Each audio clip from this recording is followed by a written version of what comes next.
Hi-ho, everybody. Here we are. It's your old pal Fido. I'm Powie. He's a very low-key Powie. I'm real tired. Yeah. Let's do this. Life makes us tired sometimes.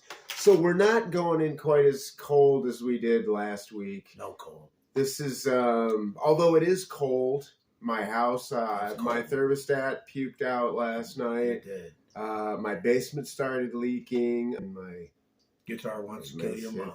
There's no way to delay this trouble coming every day. But it's not going to stop us from our appointed rounds with It's All For You Demon, Rick Howard, bringing us Rock and Roll All Night. And Journal Every Day. A year-long guide celebrating the fun of being a Kiss fan. Yes. I was just about there. We got it. Just about. Nailed it. Nailed it. April 1st. Now this must work out to be some April Fool's joke, because this is episode 14, week 14.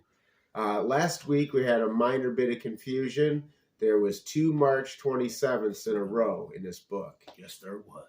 Here's our first question for April 1st or 2nd or it's April. It's question 1. Yes, it is. Was Won't Get Fooled Again by The Who a better crowd anthem played before a Kiss concert over the house PA, or performed live by the band as a bridge during Lick It Up? Why was one approach better than the other?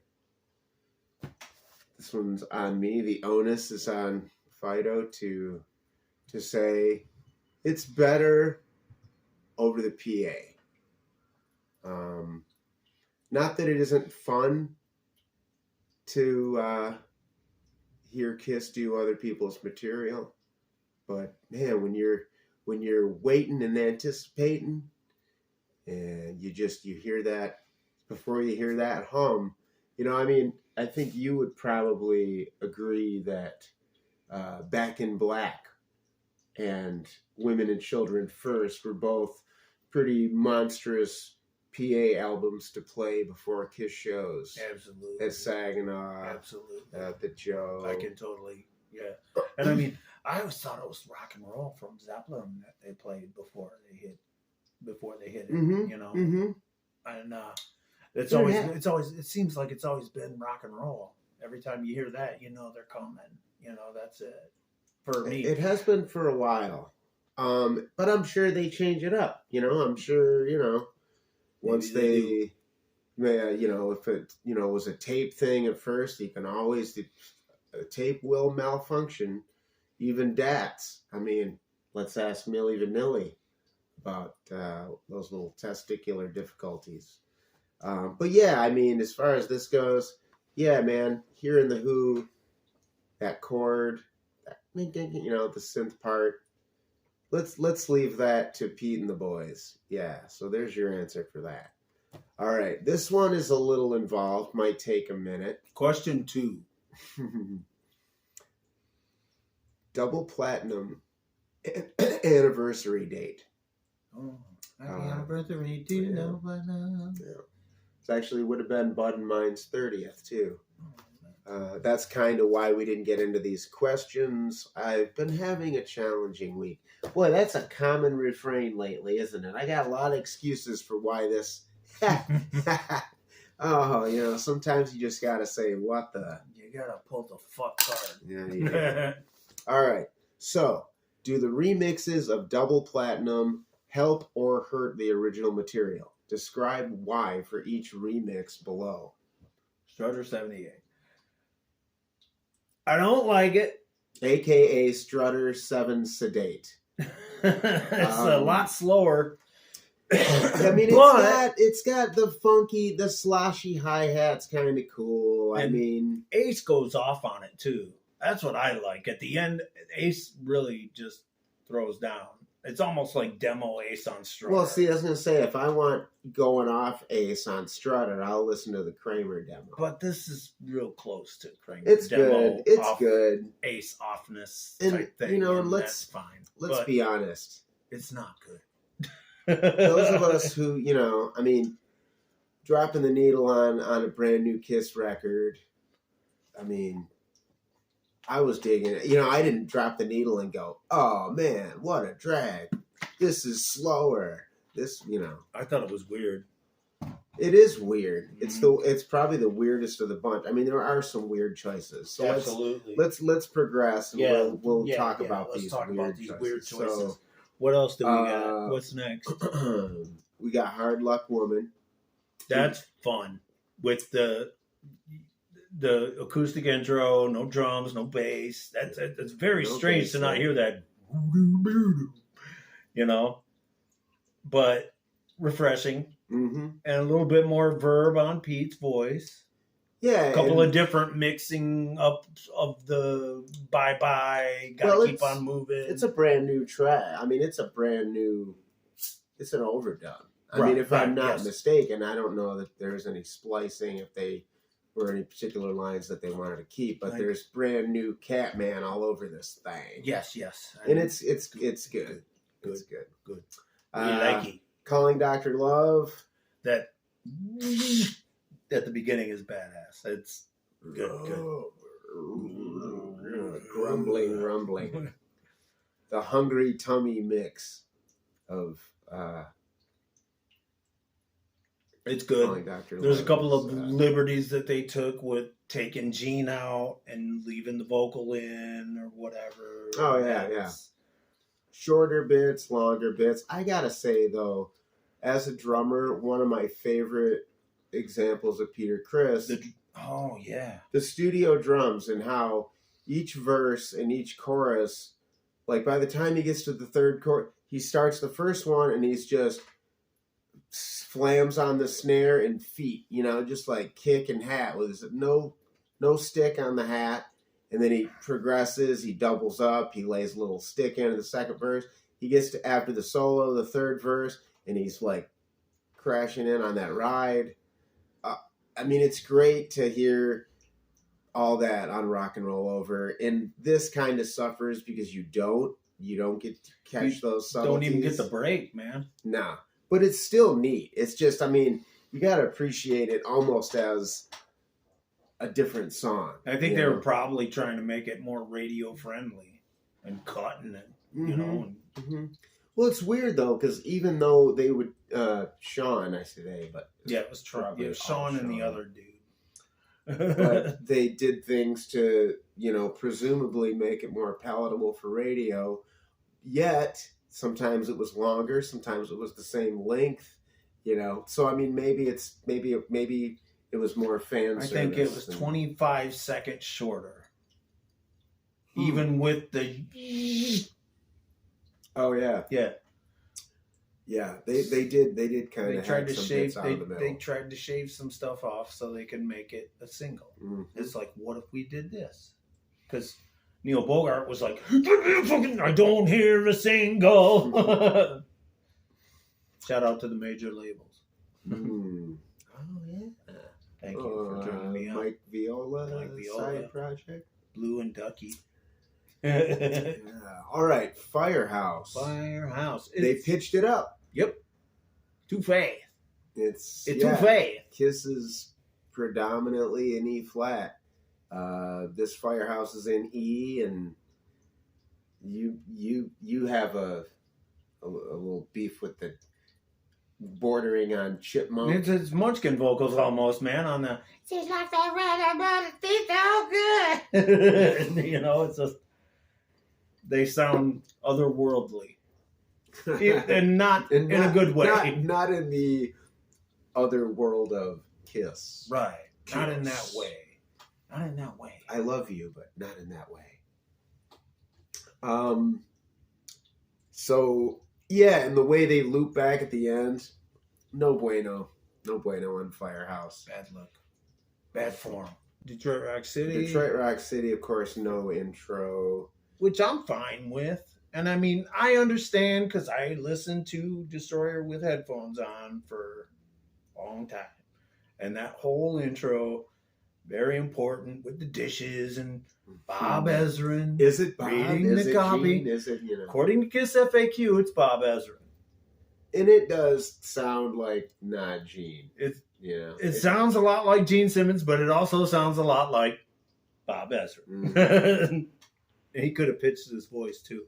And the whole story about the guy taking the keys and going out to the car and running the thing. Oh, and is that in Shout It Out Loud? Yeah, with the whole, oh my goodness, it's like a radio transmitter kind of thing. Oh, they took yeah, out yeah. there. They did the whole thing. They fed it through an FM transmitter through so Rock and Roll Night actually came through the stereo in the vehicle. Car. Yeah, and that's a cool thing because right. I mean, you couldn't just pull up. You can't click a mouse and go, give me guy walking, jangling keys, ding, ding, ding, and dishes and all this shit. You can't do. I mean, you could do that now. You couldn't do it back then. You had to do something different. Well, and wasn't there something about like it was something that Bob had experimented with before, but like with mixed results. Maybe he tried it this time. Maybe he did something with Coop, but if he did, I don't know about it. I thought you of all people would know. No, there's nothing. Who else was he? Lou Reed? Did he do anything with Lou? Oh, at that point, so yeah, in '76, he'd already done Berlin. But like I said, it's like the whole just come right in, give me I'm fine. Yeah. I mean, even though, like I said, we just went on this big tangent about how they did it, Yeah. And it's cool. I mean, to hear the story, but I don't gotta listen. Honestly, I gotta say, I mean, it's almost like as a Flintoid, as Detroit adjacent, it's like I'm contractually obligated for that to be one of my favorite songs. Pontiac, Michigan was reported. I love the twin harmony guitar in the solo. I love a lot of things about it. I'm just saying, it's just not. I said this about Strutter recently. Is that like, yeah, it's an iconic Kiss song, but I've just always been more of a deep cut guy, I guess. Anyway, moving on to Rock Bottom, the She thing. I'm not a fan.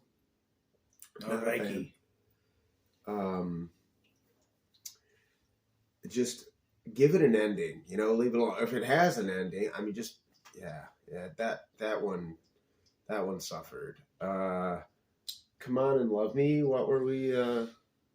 I keep thinking about the ending that Nardi put out. Yeah, he took some liberties there. I'm not a big Discogs nerd, and I don't collect variants. I don't go deep on Kiss vinyl, is what I'm saying. But I know that different copies can vary drastically depending on the mastering, and I don't know. I don't know if my original copy was just a really good copy or what, but man, it's a lot punchier on Dress to Kill. Black Diamond. We like the Catman's Volks on this. Yes. He was the only one who showed up for double platinum. Can you imagine? Yeah. Even Paul had a poker game for double platinum. No, there has to be something in the books that we've read that kind of goes a little further into depth about how DP worked, why it went down, and why Sean took such an active role in it. But made him.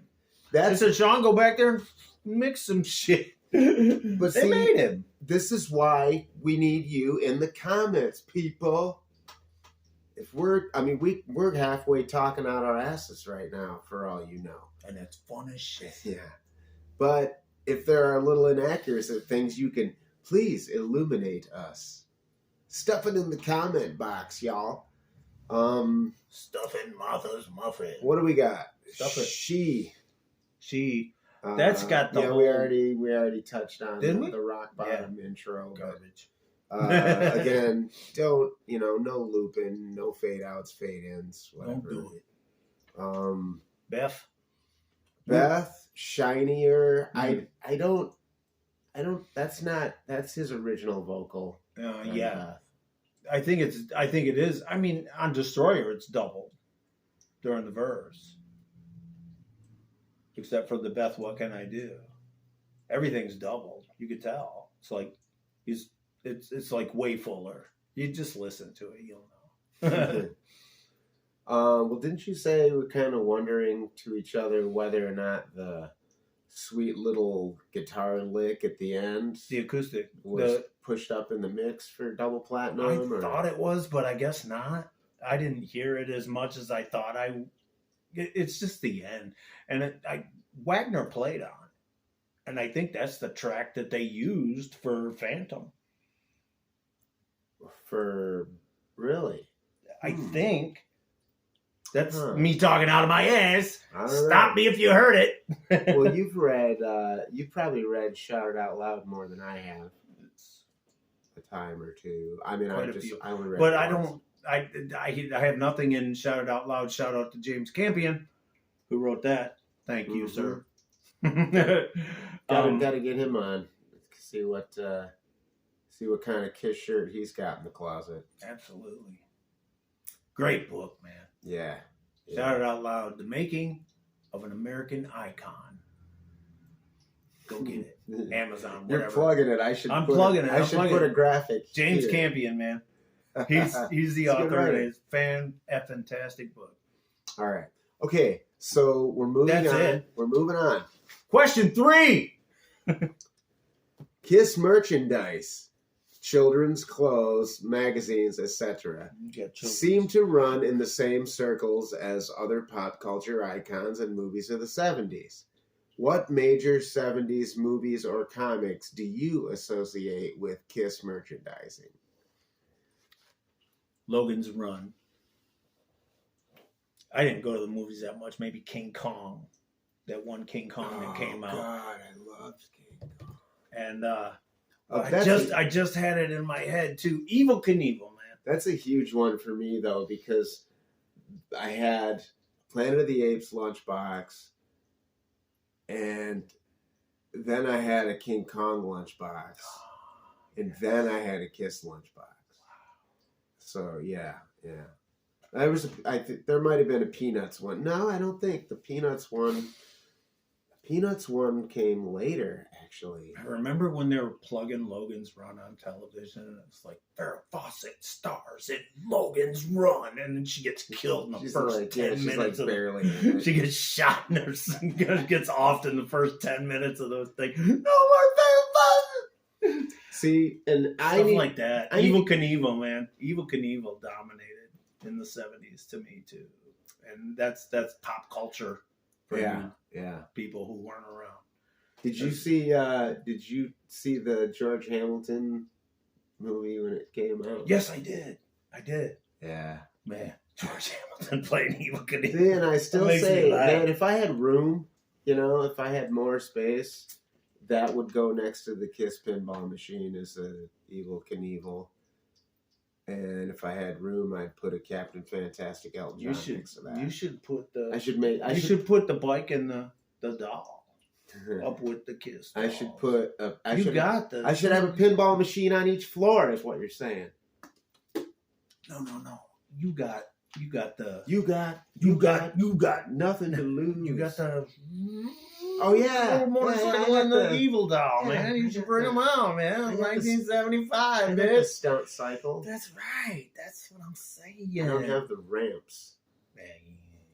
But I lost the ramps real early, and I used them. I substituted. I think they were called Crash 'em Up Derby cars. Oh, Crash 'em Up. And they had like spring-loaded doors and quarter panels, and if you I remember those. It was almost like Rock'em Sock'em Robots. If you impacted them, they flipped, and it was molded to look all dented and messed up. And I used those. They had a red ramp and a blue ramp, and you could put stickers on it. Yep. Of course, I put Kiss stickers on it. Absolutely. Yeah. Why wouldn't you? What else? But one of the ones. No, Bad News Bears. I want to mention. And more specifically, though, and this is kind of a tip of the hat to It's All For You Demon and what he does on a Friday night and what he did today. As a matter of fact, he posted something today of an episode of Good Times where there was a background character wearing a Peter Criss solo album t-shirt, which is pretty awesome. But, and I've not seen, I'll confess to not having seen every episode of Wax Night on It's All For You Demon's channel, but I wonder if he has mentioned prom night. Now, I'm pretty sure it was prom night. There's an it's just a foggy memory because I haven't seen the movie since it came out. I was just a little kid at the drive-in, but I had the antenna up for Kiss. And I think it was a scene in the cafeteria where they had one of those, like, I can't remember if it was a live 2 or double platinum mobile. You know, like the hanging, the record store promos. Oh, wow. But yeah, and I don't think there was any. I don't think they had music featured in that. But yeah, Kiss is in prom night again. Sound off in the comment. There's your homework. Watch Prom Night and tell me what the fuck I'm talking about. Watch It's Always Sunny in Philadelphia where they kidnap the Mexican people and take them to get Americanized, and they got like a big Gene Simmons standee in the fucking background with a bunch of shit. That's funny as shit. What else? Are we missing any other major 70s movies? It says Smokey and the Bandit, Star Wars, for fuck's sake. We didn't even talk about that. That's 77, right? It was Kiss and Star Wars were the two biggest things on Earth. I guess the point we're trying to make is we are just of that age where everything that happened between 1975 and 1980 was tainted with Kiss. In some way, or because it was just like so deep in just carved into our psyches. But I mean, kids are people too. I think maybe this is kind of looking for more of a direct. I mean, I think this is ground that's been trod before, and a lot of Kiss geeks and people that are watching this pod already know about those connections. Howard the Duck, but Dr. Doom, but yeah, I mean, I'm always interested in how this is one of those like other people questions, so give us your answers in the comments. April 4th. You are the other people. You are the other people. Question 4. You're really getting punchy, aren't you? I am. Don't make me get punchy. Four.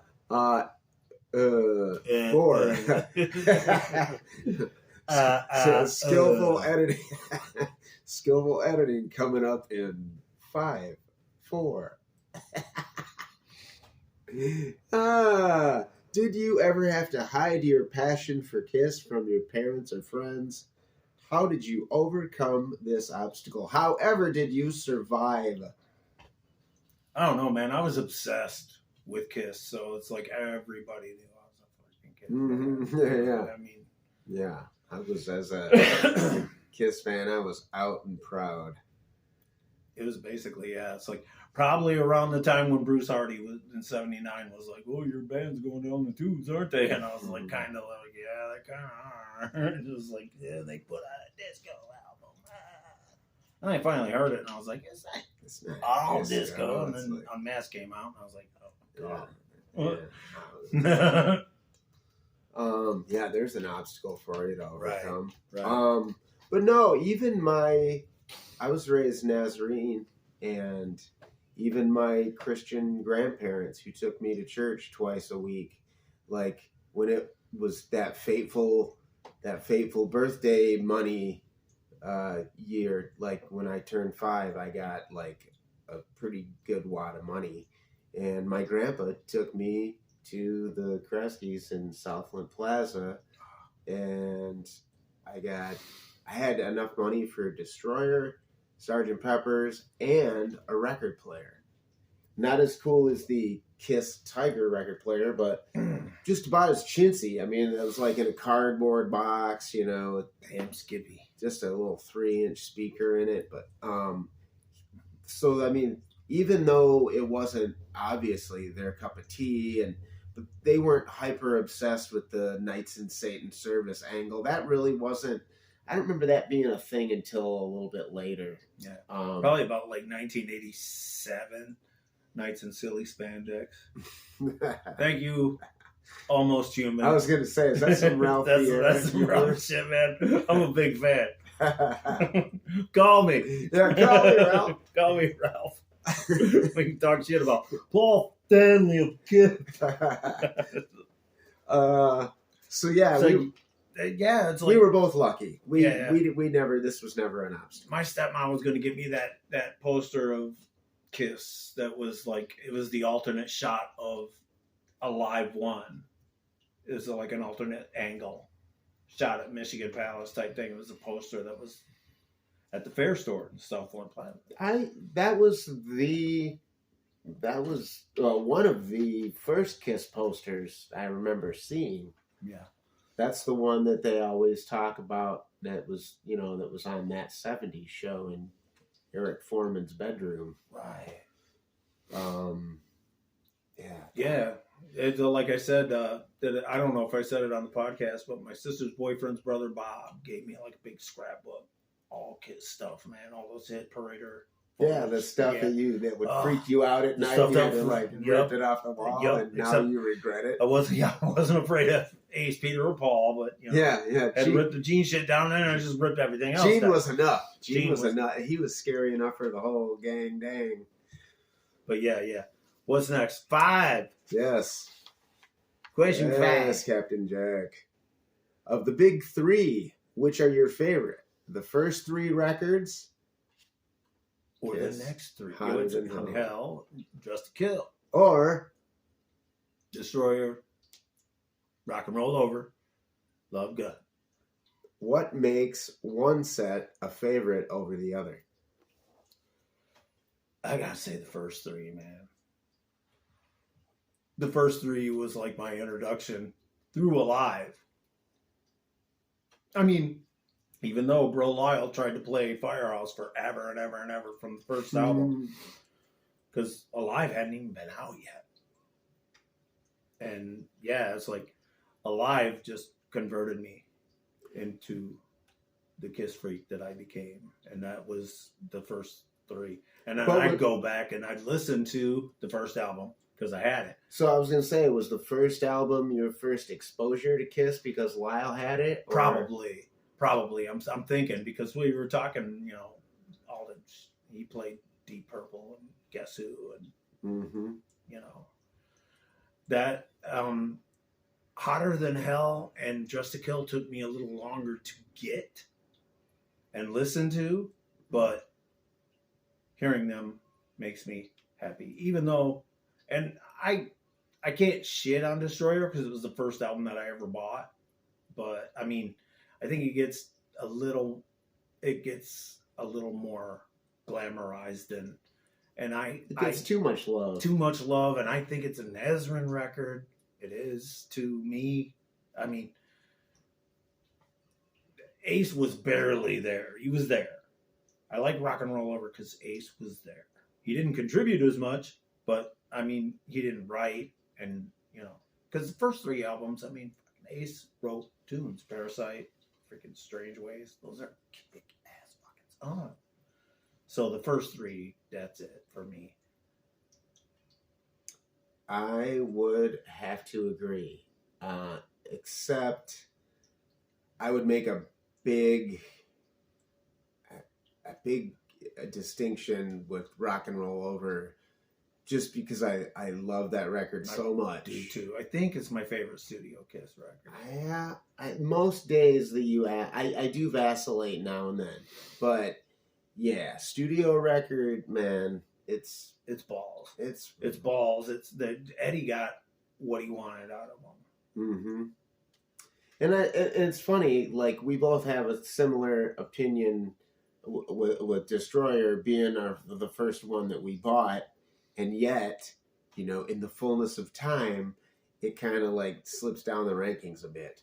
And Love Gun, I remember thinking it just sounded so shiny. It was like the Chrome Kiss record. It is a good record. I mean, it's mixed pretty pristine for that time. Man, it's just sizzly, man. I Stole Your Love. When that pops off your turntable, man, oh my goodness. Yeah. It does grab you by the short that thing. Yeah, man. I mean, and plus, I mean, we were so, by that point, by 77, we were cranked up on, you know what I mean? We were like fully invested in Kiss. And I didn't get to hear the studio version of Love Gun as much as I got to hear stuff from Alive 2. And Alive 2 just, oh my God. Mm-hmm. We were soaring at 77, 78. That whole deal was, man, it could have been the pinnacle of my fandom at that point. Well, there was a lot of stuff coming out. Yeah. You know. But it's interesting that, like, that's what makes this an interesting question, because that second triptych of records is like, that's you know, in line with Super Kiss and just the for us OGs, that's just like the fever pitch. Could not wait for Land of Hype and Glory to come on. Just so you could see Kiss. It was like that was not knowing what to expect. Anytime you look at a TV guide and saw those like all caps KISS, that's what got me in trouble with that stupid Lynda Carter special. I was gonna say the the Kiss spoof. The night Fido learned what spoof really meant. I barely read spoof. I just saw Kiss. I think we were watching it, and I thought no, it's not. I think we were just watching it because Lynda Carter was on. Yeah, she could actually sing. She's a really good she singer. could. Oh, and again, going back to the other pop culture, you know, movies, TV shows. I mean, Wonder Woman. Come on. Yeah, Lynda Carter was just. Superheroes were all over the joint, and she was the most. Remember the first one, the first Wonder Woman, Kathy Lee Crosby. Kathy Lee Crosby came out. She was wearing like a tracksuit, well, like a red, white, and gold tracksuit. Kathy Lee Crosby, the blonde, yeah. Wow. She was the first Wonder Woman. You know what's so weird is like in my mind, we're talking about shit that these guys don't know. I kind of like, they might, you know, we got some peeps out there, but it's like I'm thinking, and it's not her. It's Deirdre Hall that played Electro Woman. Oh, Electro Woman, Dinah Girl. But when you said Kathy Lee Crosby, I'm picturing her in that getup. I can't even, you know, I'm not registering with the Wonder Woman. Like, Lynda Carter just burned into my brain. She's the one. She is the Wonder Woman. Ding, ding, ding. Mm-hmm. What's next, man? Question 6. All right. Which Kiss album was the biggest misstep in your opinion? As a record producer, how would you have changed the direction of that album? Track by track, explain how you would have changed the album. I'll let you guys have Dynasty and Unmasked because but so I'd have probably just thrown out the Elder, and I would have just get Eddie back, write a hook, play a freaking song, write a good song that apparently they didn't want it.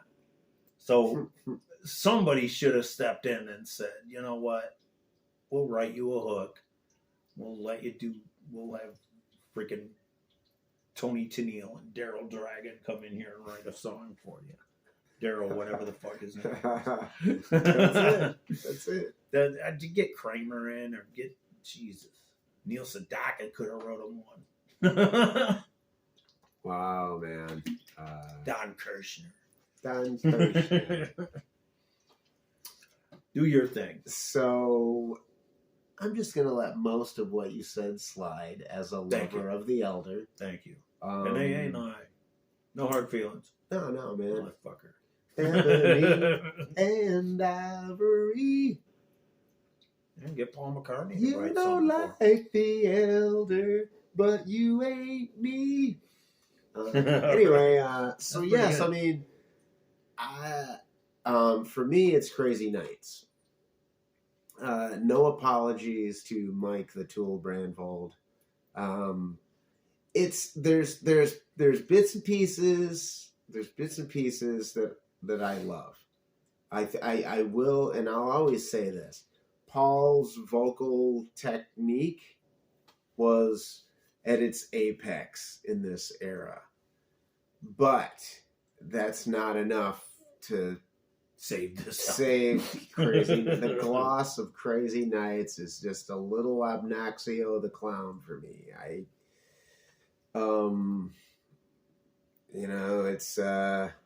It's kind of creepy when you bring home an album and your mom flips it over and looks at the back and makes a lewd comment about Paul Stanley's hairy torso. Maybe that's what planted the seed of prejudice in my mind against Crazy Nights. I don't know. No, it sounded like shit.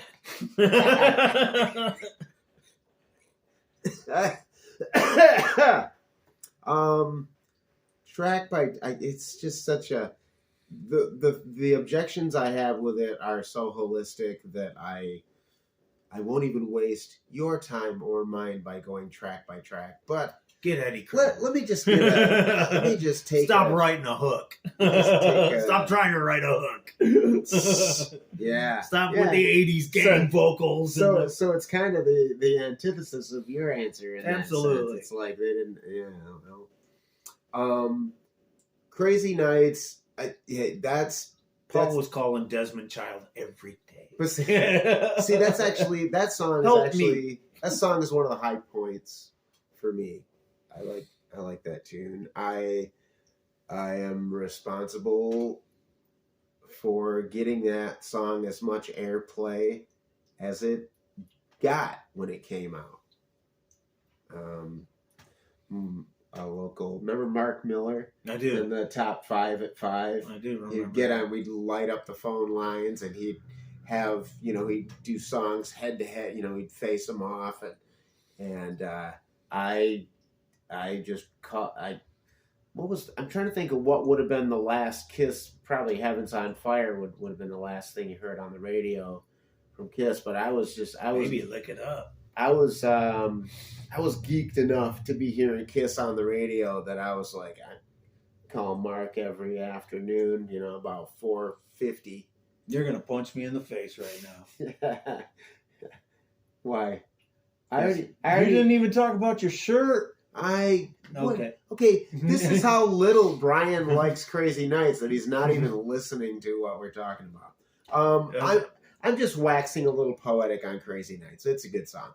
The next song, Fight Hell to Hold You, another good song because of Paul and his ability to sing the snot out of this. I've never even heard Bang Bang You. Yeah. We're gonna have to see. We're gonna have to take a segment of our time next time we hang for show prep, and I'll just play examples of crappy song, but listen to Paul. I understand he had vocal gymnastics that he unlocked. It's just his power is just underrated with the Star Childness. Bang Bang You, not a great moment for Paul. No, not a good moment for Gene. Hell or High Water, meh. Another. When Your Walls Come Down kind of has its moments, but they're besmirched by gloss.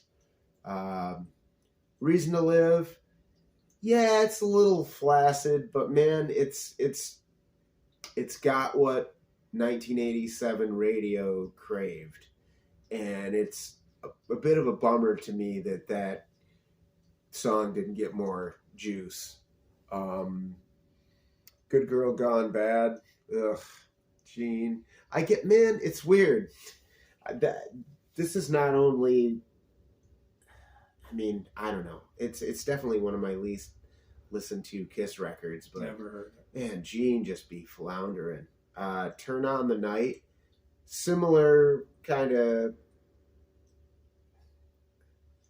I can, it's just radio ready, but it doesn't. Chris Jericho said that it should have been a big hit. Well, and it's funny you mentioned Chris Jericho because as of this recording, I think it came out yesterday or maybe the day before. I think it came out yesterday. Jericho's band Quarantine released a version of Turn on the Night, which is like a live performance video. I'm gonna withhold my commentary on it until I'll show it to Powie after the taping here. Thief in the Night, and My Way. That's probably in terms of production, mixing. That the key, the synth virus. That's probably the most egregious example. It just the way it throbs and it's just a little bit. I mean, Kiss has always sort of been able to take those taking down the world, just like beer commercial lyrics, just it's all about, self-determination and I'm going to do it the way I got to do it. And it's just, in the words of Cheech and Chong, rip the shirt, how cliche. So yeah, I mean, I wish I could, for your benefit, get more in the weeds with, some really good production choices. But again, like you said, leave that to somebody like Eddie. Leave it to Ken Nardi. Maybe there should be a... Ken, can you beef this record up better? Make it hard? Have you... He has. Not the whole thing, but you probably haven't seen that stuff either. No. We'll have to... We'll visit that as well. Moving on to... Question 7. April 7, or is it April 8? No one really knows. What piece of Kiss merch do you still dream of owning one day? I can't think of anything really because, I mean, I can't keep anything. You're not really a Kiss merch guy. No. But if you were... I mean, we were looking another recent bit of happening in the Kiss universe is John Humphrey auctioning his collection, and we were looking a little bit of some of the stuff that's on backstage auctions right now. And stuff, man, he's got like sealed 8 tracks of like Hotter Than Hell and Dress to Kill, and that's just got to be, man, to have something like that to just go, yeah, I got the, That's a pretty cool thing to have. It's not like I coveted it or anything. I mean, if I had a bunch of money to screw around. Well, let's just say if money wasn't a factor, if something could just drop in your lap, like and a genie came to you and said, I will bestow the power upon you of never losing one item, one Kiss item, like you'll always have it. Like, what would it be then?